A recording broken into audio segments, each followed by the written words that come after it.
मुदाकरात्तमोदकं सदा विमुक्तिसाधकं कलाधरावतंसकं विलासिलोकरक्षकं अनायकैकनायकं विनाशिते भदैत्यकं नताशुभाशुनाशकं नमामि तं विनायकम।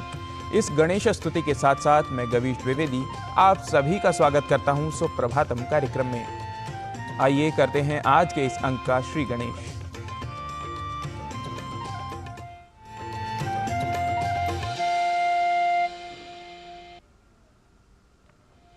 सुप्रभातम कार्यक्रम में आप सभी के लिए हम लेकर आते हैं पंचांग, सुभाषित, भारतीय ज्ञान परंपरा से जुड़ा विषय, जीवन के लिए उपयोगी योग, स्वास्थ्य, जीवन शैली का महत्व, बेहतर स्वास्थ्य के लिए प्रभावशाली उपाय, संस्कृत का ज्ञान और भारतीय संस्कृति की झलक व कोई एक प्रेरक समाचार।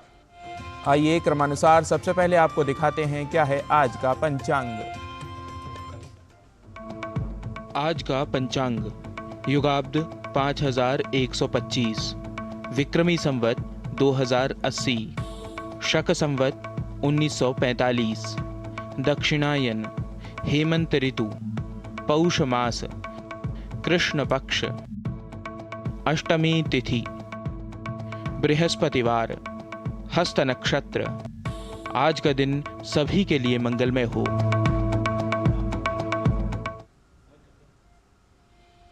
आज की अष्टमी तिथि आप सभी के लिए मंगलमय हो। वैसे हमारा हर एक दिन शुभ हो, इसके लिए हमें अपने निर्धारित कार्यों को पूर्ण मनोयोग से करना चाहिए। योगी की भांति बिना किसी भेदभाव, बिना किसी द्वेष के अपने कर्म करते हुए कर्म बंधनों में न फंसने का हमें प्रयास करना चाहिए। सूर्य भी ऐसा ही करना हमें सिखाता है। आइए देखते हैं आज के सुभाषित में इसी विषय को विस्तार से। यथा रविः सर्वान् प्रभुङ्क्ते हुताशनश्चापि हे सर्वभक्षः तथैव योगी विषयान् प्रभुङ्क्ते न लिप्यते पुण्यपापैश्च शुद्धः। जिस प्रकार सूर्य सभी प्रकार के रसों को ग्रहण करता है तथा अग्नि सभी कुछ भक्षण कर लेता है, उसी प्रकार योगी विशुद्ध होने के कारण विषयादि का उपभोग करता हुआ भी कर्म बंधनों में लिप्त नहीं होता। Just as the sun rays absorb all kinds of fluids on earth and fire eats up everything, still they remain pure. A yogi engrossed similarly in the worldly affairs, yet remains unaffected.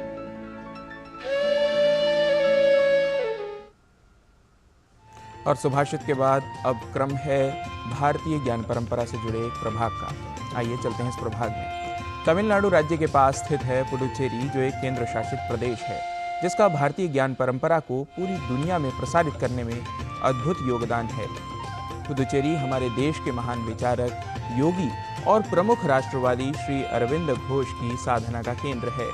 भारतीय ज्ञान के संवर्धन में क्या है पुडुचेरी का स्थान, आइए देखते हैं भारतीय ज्ञान परंपरा के इस प्रभाग में।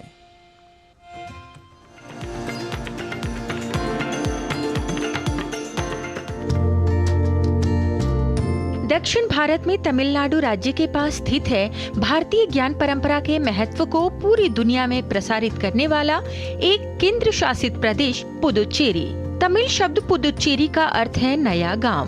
पहले पुडुचेरी एक फ्रांसीसी उपनिवेश था, जहां फ्रांसीसी वास्तुकला और शिल्प कौशल के कई उत्कृष्ट नमूने आज भी देखे जा सकते हैं।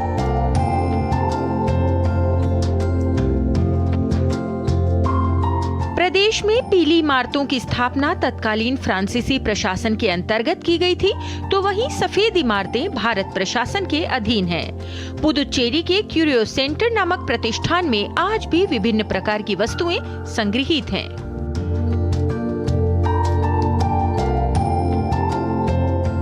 एक तरफ तो ये शहर अपने दूर दूर तक फैले समुद्र तटों के लिए प्रसिद्ध है, तो वहीं दूसरी ओर पुडुचेरी की भूमि भारतीय आध्यात्मिक संस्कृति के लिए भी उतनी ही समृद्ध है। पुदुचेरी हमारे देश के महान विचारक, योगी और प्रमुख राष्ट्रवादी श्री अरविंद घोष या औरोबिंदो की साधना के केंद्र के रूप में भी पूरे विश्व में प्रसिद्ध है। विश्व के कई देशों के लोग श्री अरविंदो के जीवन दर्शन से प्रभावित हुए।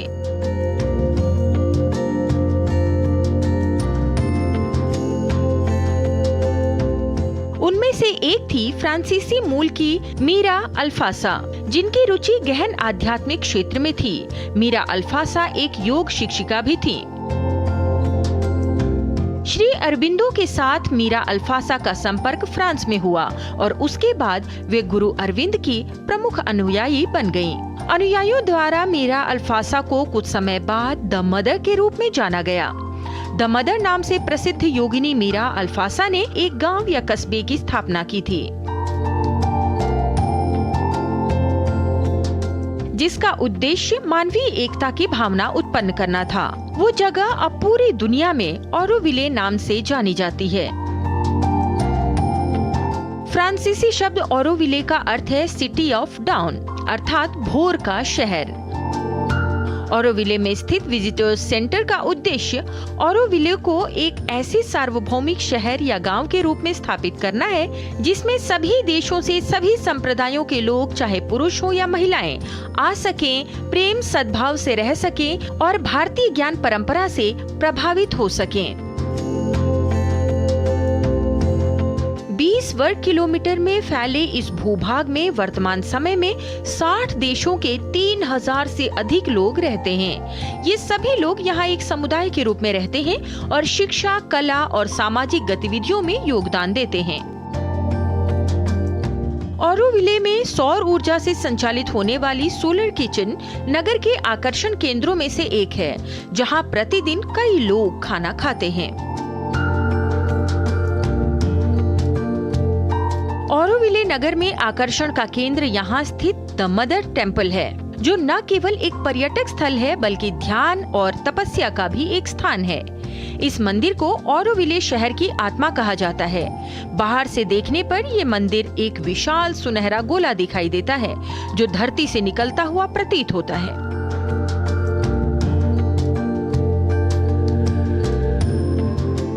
ये मंदिर एक नई चेतना का प्रतीक है। द मदर टेम्पल के बाहर एक बड़ा बगीचा है जो 12 अलग अलग भागों में बटा हुआ है। मदर टेम्पल में सभी धर्म या संप्रदाय के लोग आकर ध्यान का अभ्यास कर सकते हैं।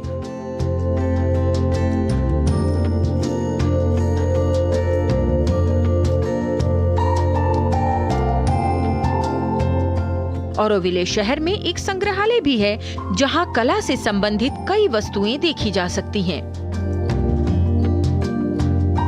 भारतीय ज्ञान परंपरा के वाहक श्री अरबिंदो के जीवन दर्शन के आधार पर निर्मित ऑरोविले शहर निश्चित रूप से पूरे विश्व में भारतीय ज्ञान के साथ साथ मानवता की चेतना फैला रहा है, जो हर किसी को देखना चाहिए और इसका अनुकरण करना चाहिए। Bureau report, TD news.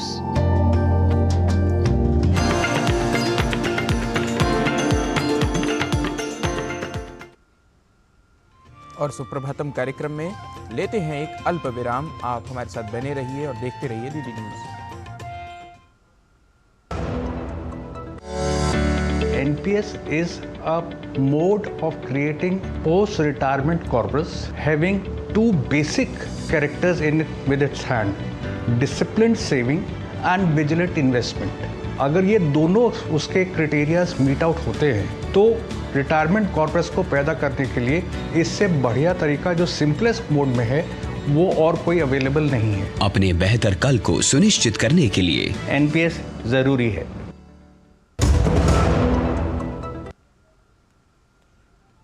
और आप सबका एक बार फिर से स्वागत है सुप्रभातम कार्यक्रम में। समय सर्दियों का है और सर्दियों में निमोनिया होने का खतरा रहता ही है। निमोनिया एक ऐसा संक्रमण जिसके कई कारण हो सकते हैं। इसके कारण खांसी, बुखार से लेकर इतने गंभीर हो सकते हैं जो व्यक्ति के जीवन के लिए खतरा भी बन सकता है। जानते हैं किन किन लोगों में निमोनिया होने की गंभीरता हो सकती है और बचाव के लिए क्या क्या किए जा सकते हैं, इसके उपाय।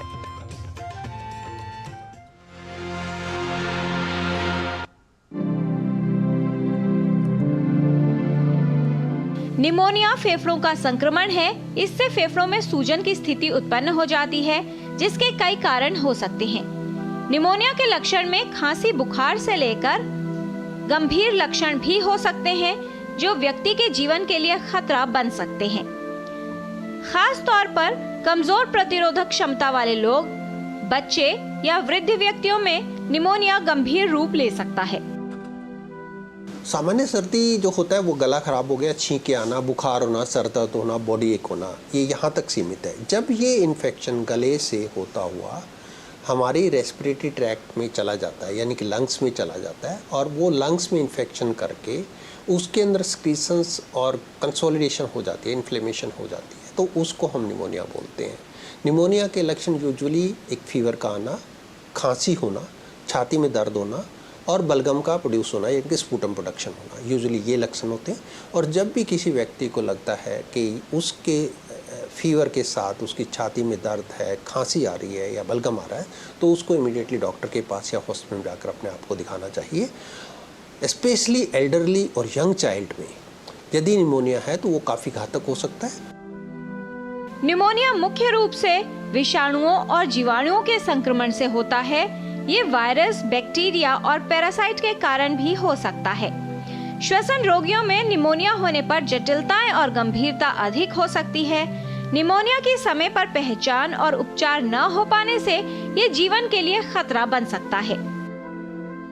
सबसे पहले हैंड हाइजीन, मास्क और सोशल डिस्टेंसिंग, ये 3 चीज़ें बहुत इंपॉर्टेंट हैं निमोनिया से बचने के लिए।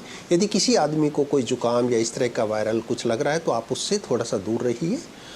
आइडियली देखा जाए तो कम से कम 1 मीटर और आइडियल वे से 3 मीटर का डिस्टेंस हो तो चांसेस हैं कि आप उस इन्फेक्शन को, वो इन्फेक्शन आपके पास नहीं आएगा।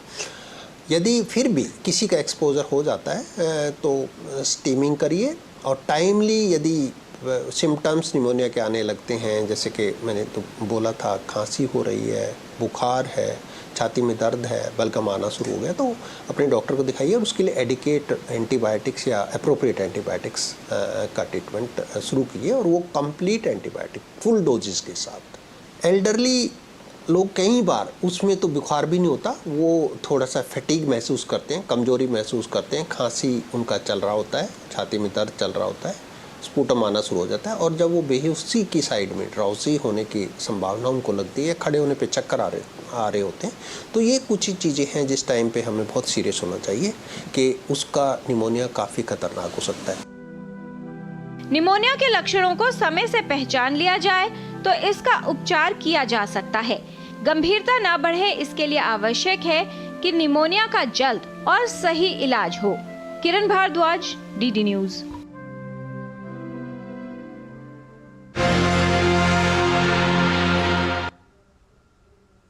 स्वास्थ्य मंत्र के बाद अब समय हो चला है योग सूत्र का। योग सूत्र में आज हम देखेंगे कि कैसे मूत्र असंयम को कैसे बचा जा सकता है। बढ़ती आयु में एवं अधिकतया महिलाओं में यह समस्या देखने को मिलती है। योगासन व प्राणायाम से इस पर नियंत्रण हम कर सकते हैं। आइए देखते हैं आज के इन योगासनों को।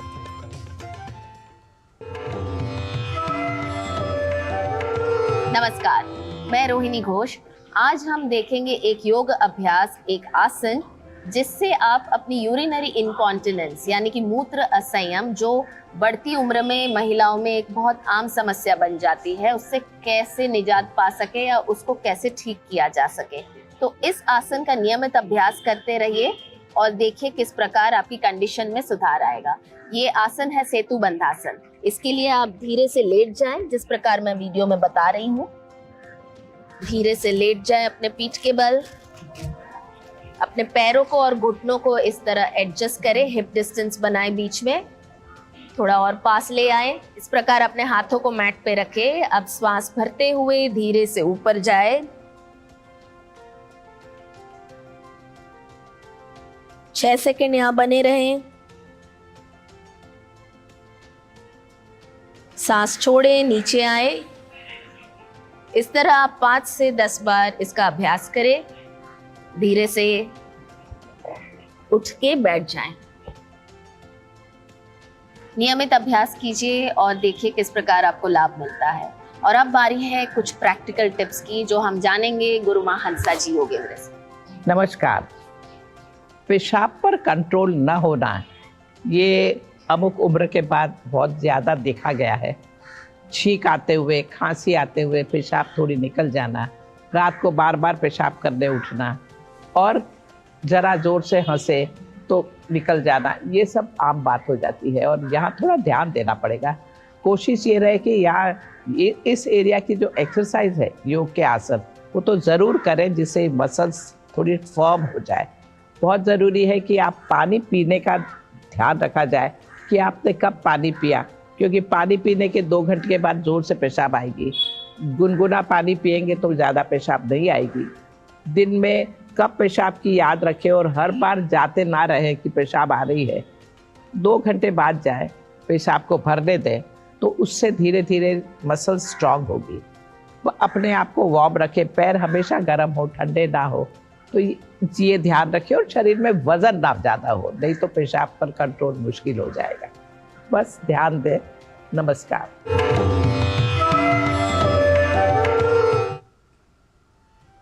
संस्कृत पाठशाला के अंतर्गत भाषा सीखने के क्रम में हम संस्कृत में संख्या सीख रहे हैं।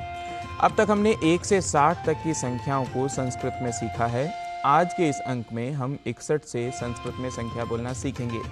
सीखने में आपको सहजता हो इसलिए हमने 2 बार संख्या का उच्चारण किया है, अतः आप ध्यानपूर्वक सुनते हुए संख्याओं का पुनः उच्चारण करने का प्रयास करें।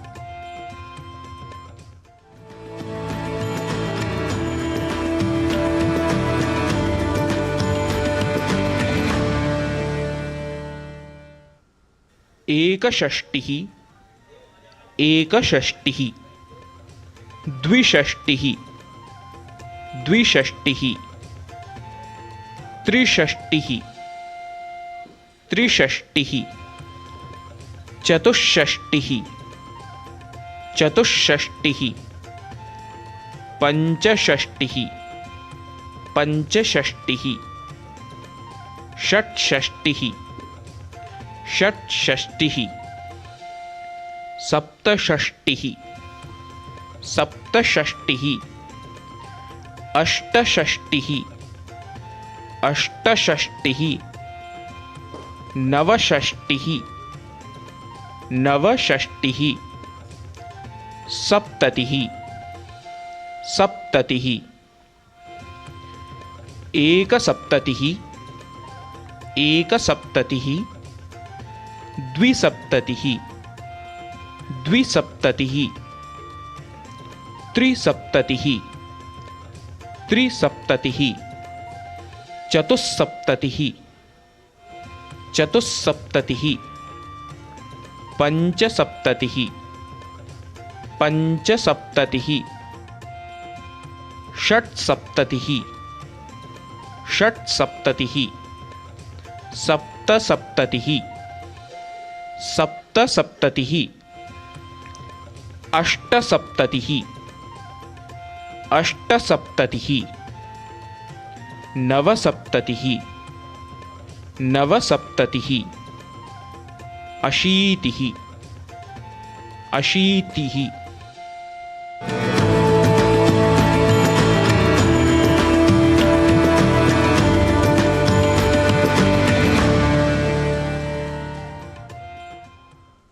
और संस्कृत सीखने के बाद अब आपको सुनाते हैं एक प्रेरक समाचार। आंध्र प्रदेश के सुदूर जिले में स्थित एक गैर सरकारी संगठन है youth club Beljipuram. Youth club वंचित लोगों को सशक्त बनाने और सामाजिक विषयों पर जागरूकता पैदा करने की दिशा में काम करता है। अपनी व्यापक सेवा गतिविधियों के माध्यम से क्लब ने हजारों ग्रामीण परिवारों के जीवन को बदल दिया है। आइए देखते हैं यह विशेष रिपोर्ट।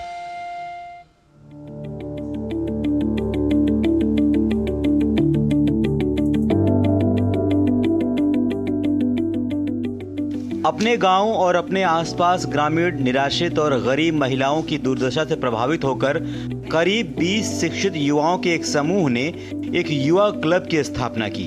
उनकी मुहिम की बदौलत आज करीब 220 गांवों की 329 महिलाएं आत्मनिर्भर और हस्तशिल्प उत्पादक बन गई हैं। आंध्र प्रदेश के सुदूर श्रीकाकुलम में स्थित एक गैर सरकारी संगठन है यूथ क्लब बेल्जीपुरम। बेल्जीपुरम के युवा क्लब ने न केवल आंध्र प्रदेश के श्रीकाकुलम जिले के सुदूर ग्रामीण इलाकों में गरीबों को सशक्त बनाया है, बल्कि करीब 5 लाख रुपए मूल्य का कुल कलाकृति उत्पादन और 2 लाख रुपए का निर्यात बाजार भी बनाया है।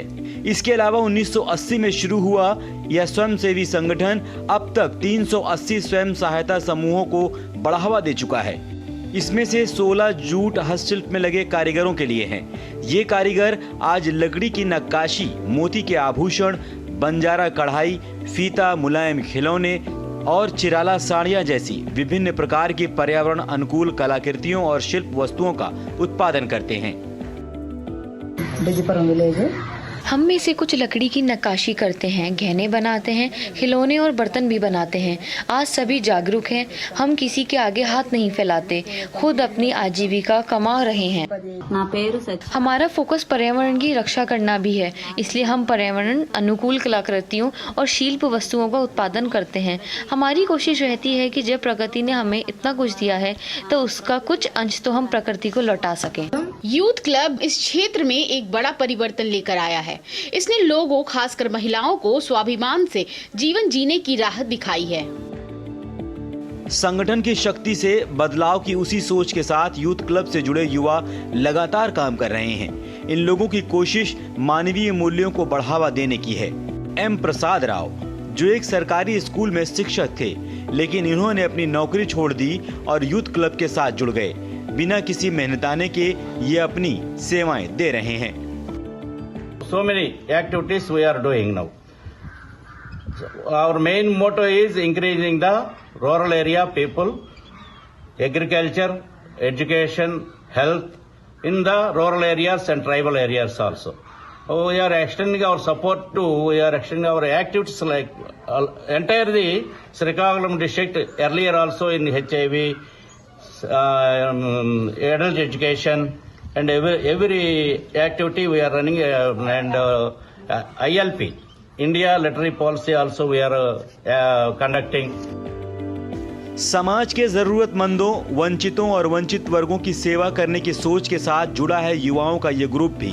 ये लोग घर परिवार के गुजारे के लिए अलग अलग जगह नौकरी तो करते हैं, लेकिन समय निकालकर सामाजिक कार्यों में भी अपना सहयोग देते हैं।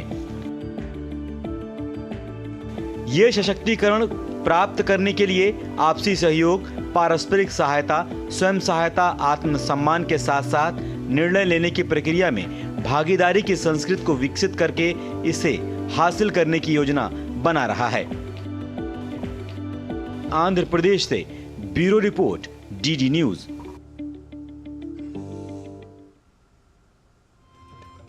और इन्हीं प्रभागों के साथ आज के अंक को समाप्त करते हुए आप सभी सुधी दर्शकों से लेते हैं अनुमति। कल पुनः नए विषयों को लेकर आपके समक्ष हम होंगे उपस्थित।